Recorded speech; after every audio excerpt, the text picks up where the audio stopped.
कृपया घंटी मत बजाना, फिर डिस्टर्ब हो जाता है मैडम प्लीज। चौकीदार देख रहा है, चौकीदार देख रहा है और लोग बैंकों को चूना लगाकर भगौड़े हो रहे हैं और लाखों पढ़े लिखे नौजवानों के सपने आंखों के सामने पकौड़े हो रहे हैं। घर में एलजी रहते हैं, उस घर में अंग्रेजों के जमाने में वायसराय रहते थे, शायद वायसराय की आत्मा एलजी में घुस गई है। क्या लाट साहब के डंडे से दिल्ली चलाओगे? क्या ये लोकतंत्र है कि ये फेडरल स्ट्रक्चर के लिए बहुत बड़ा खतरा है? ये गोवा में भी ऐसे करते हैं, ये अरुणाचल प्रदेश में भी ऐसे करते हैं। मैडम मैं आगे कहना चाहता हूं, प्रधानमंत्री जी जब किसी स्टेट में जाते हैं तो स्टेट की जो ट्रेडिशनल उसकी ड्रेस होती है वो उनको पहनाई जाती है। दुख से कहना पड़ रहा है कि पिछले दिनों प्रधानमंत्री जी पंजाब के दौरे पर गए, उनको पगड़ी पहनाई गई। 90% कुर्बानियां पंजाब देश को याद कराने के लिए पंजाबियों की हैं। दुख से कहना पड़ रहा है 90% जो कुर्बानियां देने वाले पंजाबी जिन्होंने देश आजाद कराया, उस आजाद देश का प्रधानमंत्री 90 सेकंड तक भी वो पगड़ी को अपने सर पे नहीं रखता। 5 सेकंड में उन्होंने पगड़ी फेंक दी।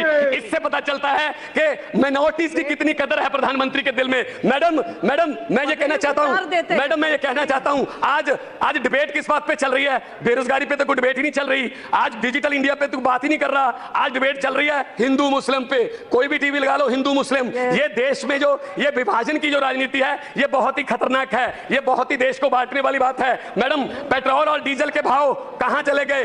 क्या बोल के आई थी सरकार? बहुत हुई महंगाई की मार, अब की बार बीजेपी सरकार। लेकिन महंगाई की बात पूछो, आप सब्जियां खरीदने जाओ तो क्या हाल है? डॉलर की कीमत ऑल टाइम लो है, 70 रुपए तक चली गई है। कौन सी प्राप्ति है? बड़ी बड़ी प्राप्तियां गिना रहे थे। मैडम आखिर में मैं एक छोटी सी कविता बोलकर बैठ जाऊंगा, कृपया घंटी मत बजाना, फिर डिस्टर्ब हो जाता है मैडम प्लीज। छोटी सी कविता है कि बात चली थी भारत को डिजिटल इंडिया बनाने से, बात चली थी भारत को डिजिटल इंडिया बनाने से, बात चली थी एक के बदले 10 सर काट कर लाने से, बात चली थी बुलेट ट्रेन चलाने से, बात चली थी 56 इंच का सीना दिखाने से, बात चली थी ना खाने से ना खिलाने से।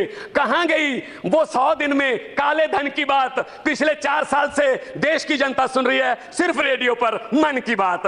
चौकीदार देख रहा है और लोग बैंकों को चूना लगाकर भगौड़े हो रहे हैं और लाखों पढ़े लिखे नौजवानों के सपने आंखों के सामने पकौड़े हो रहे हैं। अब तो साहब के ऑफिस से मेन्यू बनकर आता है कि हमने क्या पहनना है और हम क्या खाने वाले हैं। मोदी जी अगले 6-7 महीने में आप जाने वाले हैं, कृपया जाते जाते ही बता दीजिए अच्छे दिन कब आने वाले हैं। बहुत बहुत शुक्रिया।